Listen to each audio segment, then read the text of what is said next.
مباراة قوية تنتظر الجماهير العربية في الجولة الأولى من كأس العرب، حيث يواجه المنتخب الجزائري نظيره المنتخب السوداني في افتتاح مشوارهما بالبطولة. مواجهة يتوقع أن تكون مليئة بالندية، خصوصا مع رغبة كل منتخب في تحقيق انطلاقة قوية تمنحه دفعة مهمة لباقي المباريات. المنتخبان يدخلان هذا اللقاء بشعار واحد: لا مجال للتعثر في المباراة الأولى، لذلك ينتظر الجميع مستوى تنافسي عاليا بين الفريقين. المباراة ستقام يوم الأربعاء 3 دجنبر على الساعة 1 ظهرا بتوقيت المغرب والجزائر وتونس، والساعة 3 عصرا بتوقيت مصر والسعودية وقطر، وذلك فوق أرضية ملعب أحمد بن علي.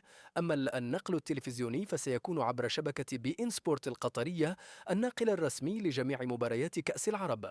ما توقعاتكم لنتيجة هذه المواجهة؟ شاركونا آراءكم، ودعمكم للقناة يزيدنا حماسا لنقدم لكم كل جديد عن البطولة.